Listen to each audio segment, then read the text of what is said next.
Transform your time-tracking chaos into crystal-clear insights by mastering Clockify Reports in Excel. First, let's export your Clockify data in Clockify.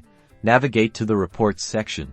Customize your desired filters like date range, projects, and team members. Then click the Export button and select the CSV or Excel format. Open the exported file in Excel. You'll see the raw data, which will now transform into actionable reports. The first step is to clean the data.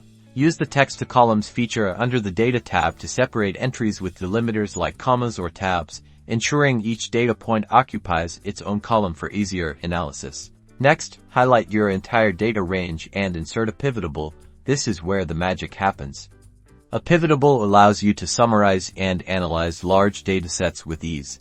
In the PivotTable Fields pane, drag the fields you want to analyze into the rows, columns, and values areas. For example, drag project to rows, user to columns, and billable hours to values to see how much time each team member spent on each project. To visualize your data, select your pivotable and insert a chart from the Insert tab. Choose a chart type that best represents your data, like a bar chart for comparing project hours or a pie chart for showing time allocation percentages. Finally, customize your charts with titles, labels, and colors to make them visually appealing and easy to understand. Experiment with different pivotable configurations and chart types to uncover valuable insights into project timelines, team productivity, and overall efficiency. Now you can make data-driven decisions to optimize your workflows.